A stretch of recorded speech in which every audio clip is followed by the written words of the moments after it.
Hello YouTube, this is Matt here from the Bluebell Model Railway channel, here with a new review for you. It's been a little while since I've done one of these, so I'll probably be a little bit rusty, but I'll try and get everything into this video as much as possible and try and be as honest as I possibly can on things and feelings and of the model itself. So the model we have here is from Hornby, brand new. It came in a couple of weeks ago, which is R3434, which is 21C1, which is channel packet, which is obviously the new Merchant Navy in the original condition. I picked up this model from Collett's Models, from Lee Collett. Lovely guy, great model shop. Really recommend going there to pick up a model. Great service. This arrived within 24 hours on the island, and as you can probably see, or will see in this video, this is being filmed here back in Buckinghamshire, where I accidentally deleted the original video from this memory card. So this is a bit of a rehash. So this model cost me around about £140. Prices do vary from about 169 down to 138. This model is in malachite green, its original condition, and on the face of it looks a very nice model. So starting with some background history on the locomotive itself now. The loco was actually conceived in 1937 when Oliver Bulleid became the chief mechanical engineer of the Southern Railway. The Merchant Navy class represented Bulleid's vision for a quick accelerating mixed traffic 462 locomotive, equally capable of hauling passenger services such as the Golden Arrow and Atlantic Coast Express, or freight workings to a speed of around 75 miles an hour. Now, some of you who know my channel will know this is not the original design which actually came up first, but this is about the third interpretation of Bulleid's design. You can see that make-believe locomotive on my YouTube channel. Despite the onset of war in 1939, Bulleid's final design was accepted by the Wartime Railways Executive Committee, and production commenced through November 1940 at Eastleigh Works. The first locomotive, 21C1 channel packet, which this model is, being named on the 10th of March 1941. The reaction to the new design was very much polarised into two camps.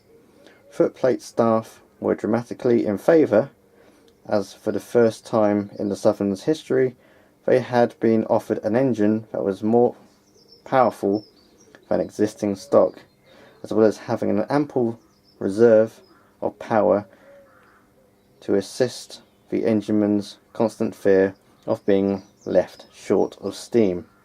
On the other hand, the maintenance staff cursed the design, multiple panels having to be removed to gain access to ever the most minor of mechanical items, which led to an increase in maintenance time.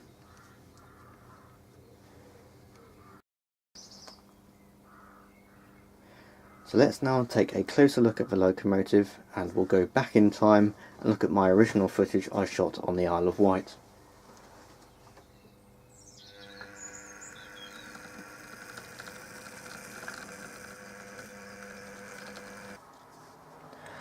So taking a little bit of a closer look at the model now.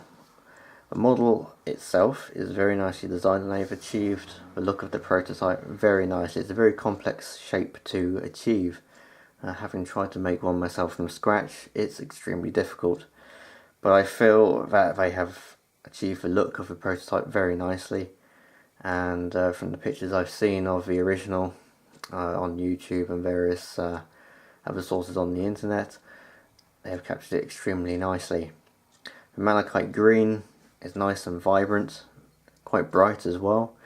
There's still a lot of if buts and maybes if this is the correct shade of malachite, but it looks good enough to me, and it's close to all their other variations of malachite that they've done on the Bulleids, which is absolutely fine with me. The wheels, as you can see, are also painted malachite green. They do appear slightly darker than the actual body shell colour, but that is to be expected, as I believe the wheels are plastic on this model, which have just been either injection molded into the green that they are and not painted like other manufacturers.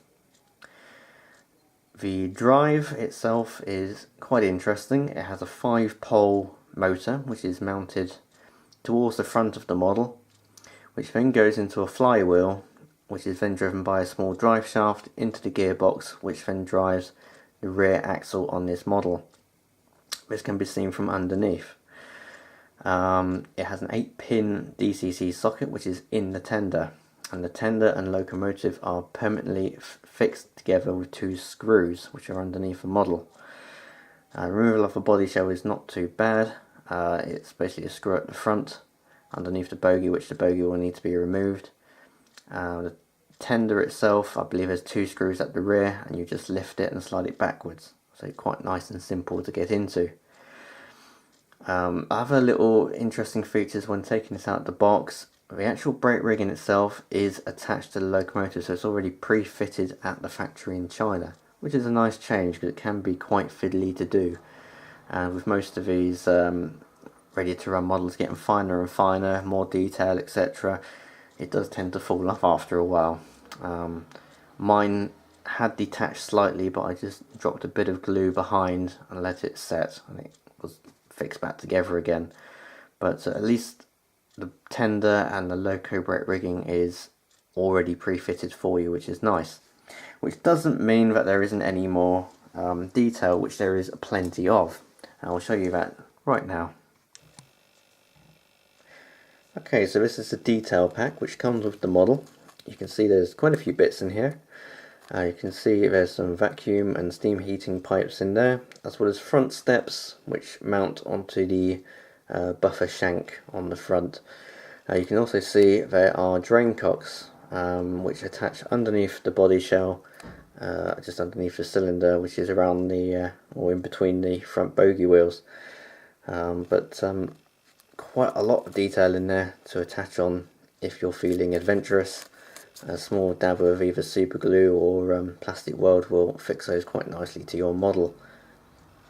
And also remember, less is more, so don't apply too much super glue or use a cocktail stick to apply it to the bits that you're trying to attach, instead of getting super glue everywhere and all over your model. It's best to do it with small amounts. So taking a closer look at the loco now, I'm starting at the front end. We have sprung buffers which are smashing and great. It's nice to see them there. You can see a couple of holes along the buffer beam, or one in particular on the left, near the left buffer, which is for the vacuum pipe. You can also get the steam heating pipe and various other bits and pieces on the buffer beam there. I haven't attached them yet, but they will be there soon. Going above the buffer beam, you can see the line of 3 lights. There's also 2 either side of the smoke box door, and there is also one just under the overhang of the actual boiler casing. These have been separately applied. They have on the sides anyway. They have been painted with a small dot of silver paint to represent the light itself. Obviously these are electric lights, so I guess people who are DCC can either put some fibre optics in there or something to make it look rather pretty. On the smoke box door you have a separately fitted dart, nicely applied, and also the horseshoe shape southern plate. Again, you can get these, I believe, from Fox, not 100% sure, but they may do that.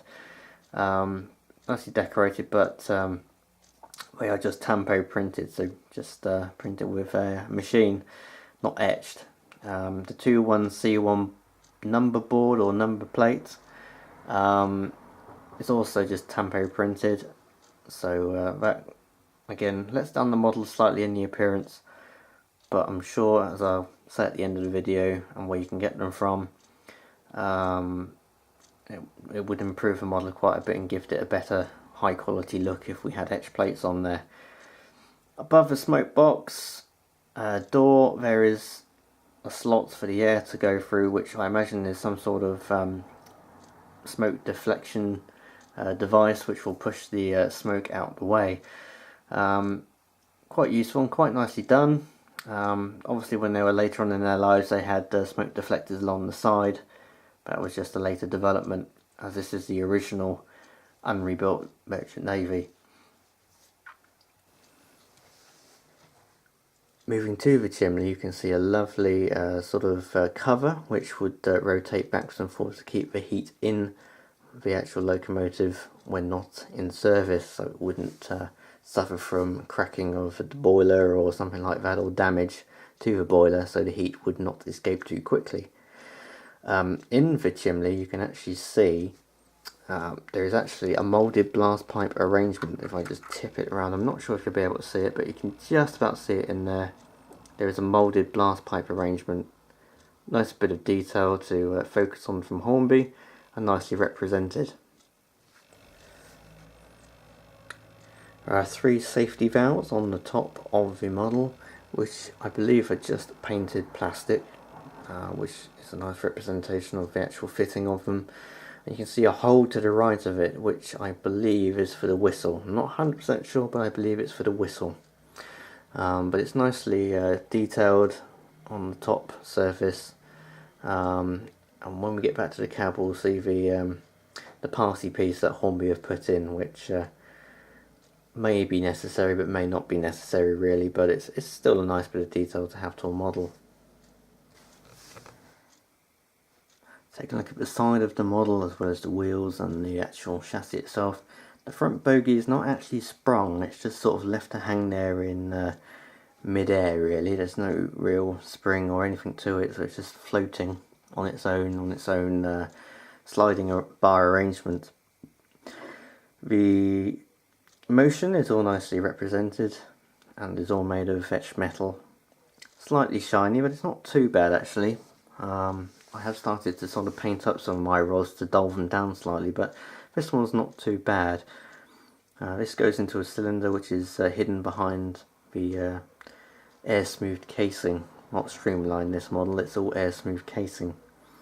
The wheels are injection moulded plastic, and I'm not too far off the actual body colour. They are slightly darker to the eye. I mean, the camera does sort of make it brighter anyway, but the colour is not too bad. It's slightly darker but not by too much. It's always a difficult thing trying to match the paint colour to plastic colour as well, but they've achieved it quite well, I feel. Moving back, you can see the brake rigging is already attached. I have not attached that, that's factory fitted. We have a nicely printed channel packet nameplate with Merchant Navy written on it. We have the nice yellow streamlined lines, or air smooth casing lines. Moving back to the cab, we can see the rear axle, or rear trailing axle. This is just the floating axle as I call it, so it's a flangeless wheel which just floats in mid-air. This does not swing side to side, it is permanently fixed like most Hornby models or Pacific Wheel arrangement models. You can see the number cab side plate, again not etched, but I'm looking into that, so might be able to get some. You can see a nice open cab window on this side. I don't believe it's open on the other. On the top of the cab you can see a roof vent. This roof vent actually moves. This is actually a sliding roof vent, which is a nice touch from Hornby. Not really necessary maybe in terms of price, but it's still there, so it's a nice nice addition.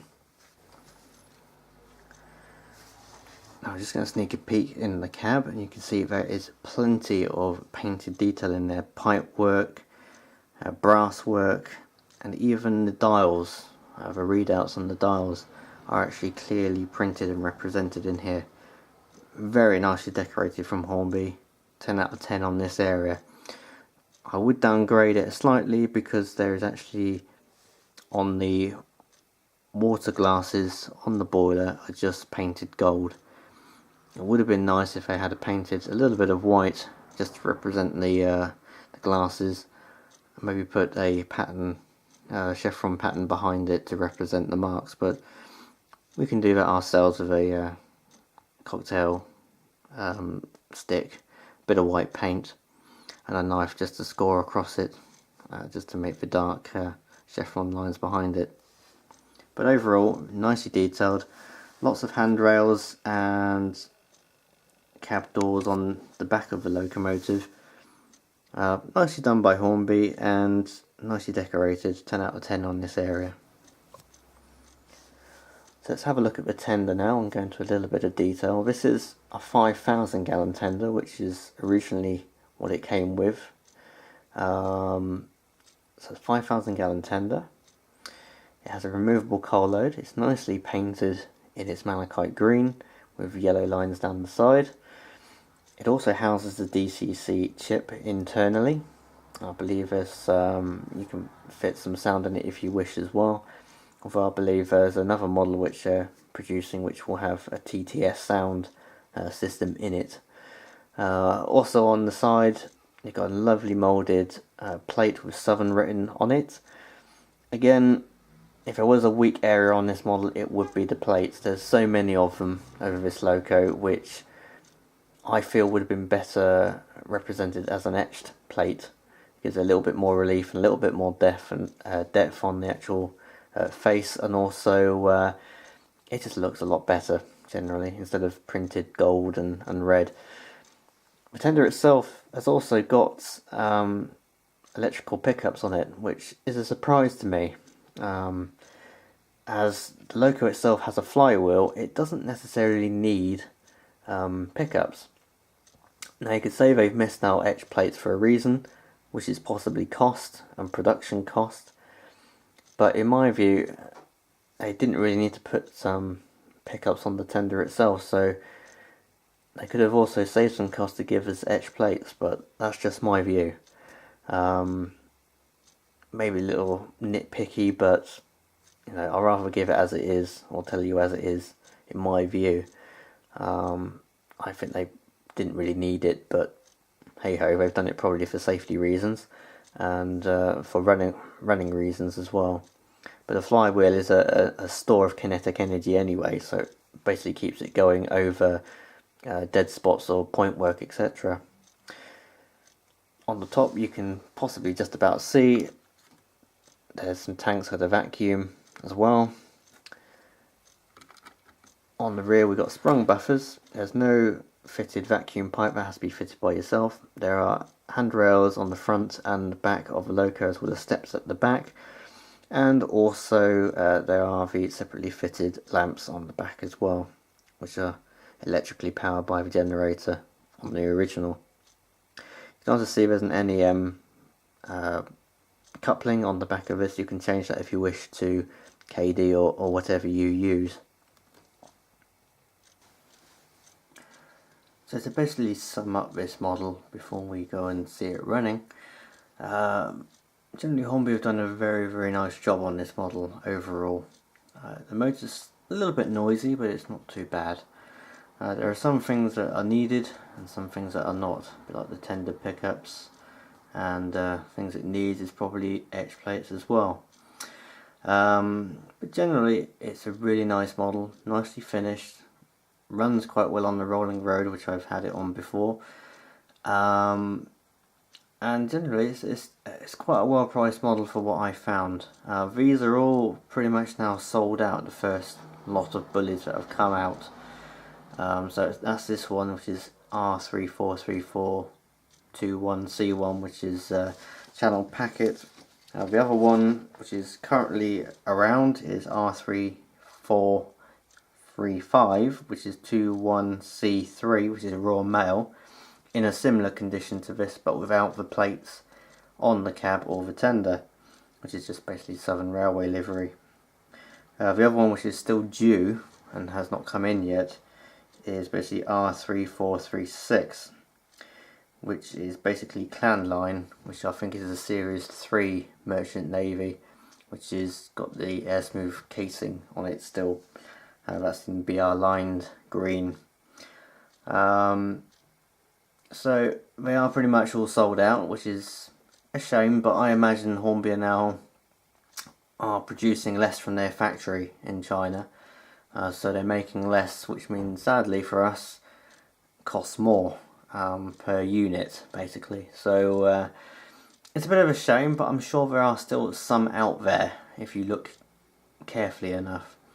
My suggestion, if you want one, is to go and look offline. So get offline, call up some model shops and see if they have one. You'd be surprised how many people just rely on internet to try and find things. You're better off getting on the phone and calling up model shops which may have them in stock still. It's a bit like the W1s, I think, or W4s at the Peckett's. They're still around if you look, but you have to want to go and look. They are still there and they're still available. Just go and look and be smart. As I was going to summarise at the end of this video, you can get some etched plates for this model. Fox do the front one, which is the horseshoe shaped one, and also the nameplate, which you can see in the middle of the casing. But for the number plates themselves, the 21C1, which is on the front and the cab sides, and also the southern one on the tender, that's a bit more tricky. I've been told by the Bullied Nut, which is Graham Muzz on Twitter, that you can get them from CGW, I think it is. Although I haven't had a reply to an email yet, so I've gone with the one which I did get an email back from, which is Narrow Planet. They mainly do narrow gauge plates, but they do custom orders as well. It was a little bit pricey, but I believe in their quality and what they can produce. They've done a number of plates for me over the years, and I'm pretty sure they'll do a smashing job.